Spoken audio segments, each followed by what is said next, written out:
예, 말씀을 한편 전하도록 하겠습니다. 오늘 본문 말씀은 시편 23편입니다. 제목을 목자와 나 그렇게 정했어요. 시편 23편은 너무도 유명한 내용이죠. 너무 잘 알고 계십니다. 저는 약간 다른 관점으로 저와 여러분에게 직접 적용할 수 있는 그런 메시지가 될 수 있도록 해보도록 하겠습니다. 자, 목자와 나라는 제목의 설교입니다. 23편은 너무 잘 아시기 때문에 특별히 봉독하지 않겠습니다. 1절은 주는 나의 목자시니 내가 부족함이 없으리로다. The Lord is my shepherd, I shall not want. 주는 나의 목자다. 예. 1절은 주님은 나의 목자시다. 여기서 말하는 목자는 일반 목자하고는 다르죠. 선한 목자예요. 이 선한 목자는 양을 위해서 자기 생명을 버리는 목자입니다. 요한복음 10장 11절에 보니까 나는 선한 목자다. 선한 목자는 양들을 위해서 자기 생명을 준다라고 기록하고 있어요. 즉 여기서 말하는 목자는 양들을 위해서 생명을 아낌없이 줄 수 있는 그런 목자입니다. 위대한 목자죠. 실제로 생명을 버리셨습니다. 그러니까 목자는 확실해요. 목자는 의심의 여지가 없어요. 이 우주가 증명하고 역사가 증명합니다. 목자는 우리가 트집 잡을 일 하나도 없어요. 그렇죠? 근데 문제는 뭐냐? 양이에요.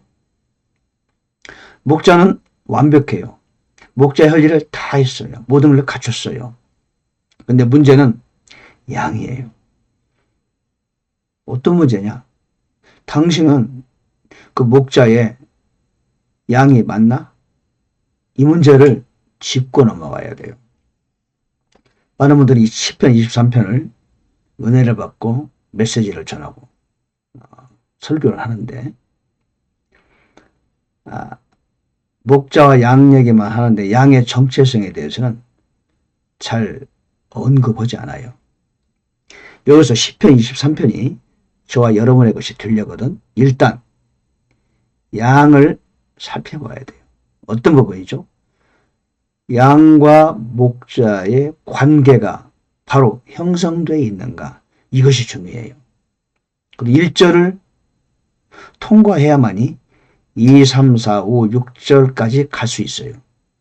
이 23편, 10편, 23편의 1절을 해결하지 못하면은 나머지 2, 3, 4, 5, 6절은 아무런 의미도 아무런 관계도 없어요.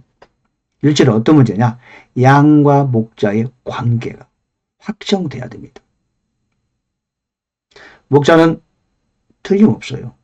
선한 목자예요. 이미 목자 역할을 다 끝냈어요. 근데 문제는 양이에요.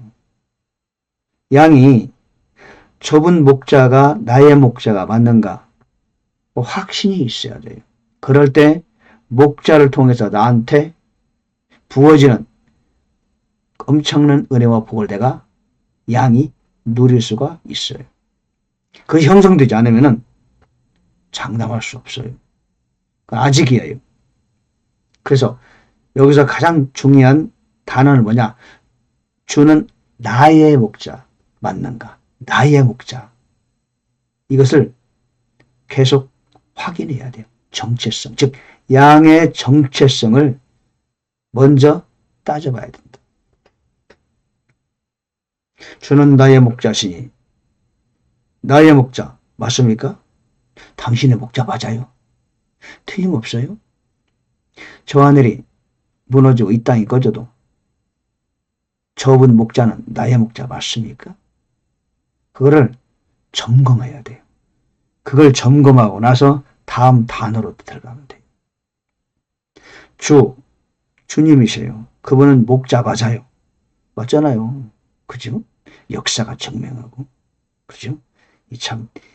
이 모든 이가 알고 있고 성경이 말해요. 창세기부터 요한계시록은 다 이 목자에 관한 이야기. 근데 양은 어떠한가? 과연 그 양은 지금 목자의 관계가 확실히 되어 있는가? 나는 그분의 양이 받는가? 이거를 설정을 해야 돼, 먼저. 즉 양의 위치가 확정될 때 시편 23편은 비로소 의미가 있는 것이다. 당신은 주 예수 그리스도를 진정한 나의 구주로 확실하고 있는가? 그분은 나를 위해서 십자가에 죽으시고 부활하셨음을 틀림없는가? 확실합니까? 그러면 이제 시작합시다. 나의 목자시다. 목자이시다. 목자 확정. 과거형이 될 때 내게 부족함이 없게 돼요. 더 이상 부족함이 없어요. 그분이 나의 목자가 되는 순간 나는 더 이상 내 인생에서 부족할 것이 전혀 없어요. 왜? 그분이 나의 목자니까. 근데 그 목자는 양을 부르는데 양이 안 가는 수가 있어. 그런 양의 목자가 안 되는 거예요. 그죠? 근데 목자는 양을 알고 양도 목자를 알아요. 나를 이미 알고 나를 부르셨어. 그 다음 2절이 들어가는 거예요. 그분께서 나를 초장에 두으세요. 잔잔한 물가로 인도하셔요. 이게 뭐냐? 먹고 사는 문제는 아무런 문제가 없다. 먹고 사는 문제. 푸른 초장에는 양이 푸른 초장. 누가며? 목자가 되는 거예요. 양이 되는 순간, 목자 양이 되는 순간, 신분이 목자 양이 되는 순간 그 양은 망구땡. 그냥 내가 푸른 초장에 놓여있어. 나는 노력하지 않았어요. 근데 내가 푸른 초장에 놓여있어요. 편하게. 그리고 나는 가만히 있는데도 잔잔한 물가로 나를 인도해요. 그냥 인도하는 데 따라가면 돼. 가보니까 잔잔한 물가요. 물도 마시고 초장에 누워있고. 먹고 사는 문제는 아무 걱정할 필요가 없다. 그분과 나의 관계가, 목자와 양의 관계가 확실하면은 먹고 사는 문제는 전혀 걱정할 것 없다. 그뿐만이 아니에요. 3절 보니까 나의 혼을 회복시켜 주신대요. 회복이 뭐냐? 타락한 인간 존재는 이 혼이 완전히 지치고 피곤해요. 영이 죽었으니까. 근데 그분이 나의 혼을 회복시켜줘. 그리고 어디로 가느냐? 의의 길로 나를 인도해요. 먹고 사는 문제가 전부가 아니라는 얘기지. 먹고 사고 난 다음에 혼의 문제예요. 몸보다는 혼이 우선이거든. 그래도 먹는 문제가 또 중요하잖아요. 일단 먹고 사는 문제를 해결해 준 다음에 혼을 인도한다는 거죠. 우리 혼이 때로 지치거든. 정신도 피곤하고 지치고 세상에 사는 재미도 없고. 근데 행복과 기쁨을 주신다는 거예요. 그리고 의의 길로 인도해요. 그냥 아무 데 인도하는 게 아니야. 가보니까 의의 길이야. 그러니까 행복을 찾으려고 너무 애쓰지 말아요. 왜? 그분이 나의 목자가 되는 순간 인생 행복은 따놓은 당상이에요. 너무 뭔가를 하려고 애쓰지 마세요. 그분을 따라가면은 의의 행로로 가게 돼요. 의의 행로가 뭡니까? 의, righteousness. 그것은 하늘을 추구하는 삶을 말해요. 그러니까 그분은 나로 하여금 이미 죄에서 벗어나고, 그죠? 하늘의 상급을 따라갈 수 있는 사람으로 나를 행로로 이미 들어서게 하셨다. 내 혼이 회복되셨다. 타락의 옛날에 인간 타락의 현장에서 나를 벗어나게 하셨다. 새로운 인생을 살게 하신다. 그 다음에 네 번째는 뭡니까? 훈련하는 거예요. 그것이 전부가 아니에요. 한마디로 나를 회복시키고 의의 길로 인도한다. 그게 전부가 아니에요. 많은 사람들 요즘에 예수 믿고 구원받았어요. 복받았다. 이제는 잘 살자. 그게 전부가 아니에요. 예수 믿고 구원받았다. 그때부터 뭐가 시작된다? 예. 나를 사망의 골짜기로 끌고 가세요. 사망의 골짜기를 가야 돼. 뭡니까? 연단과 훈련이. 욥이 잘 먹고 잘 살고 있었죠. 그냥 그대로 끝났으면 욥기가 더 이상 우리에게 의미가 없지. 근데 욥기가 부자로 잘 살고 그런 대로 잘 살고 어렵게 살았는데 그때부터 욥기는 시작되는 거예요. 사망의 음침한 골짜기로 가야 돼. 안 가면 안 돼. 왜? 훈련하고 연단하시는 거예요. 그게 우리의 믿는 자의 진정한 인생길입니다. 욥처럼 사망의 골짜기를 통과해야 돼요. 안 갈 수 없어요. 욥만이 아니에요.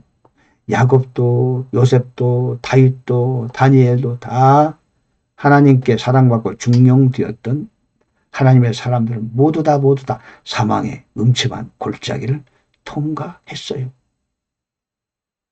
나라고 통과 안 할 수 없어요.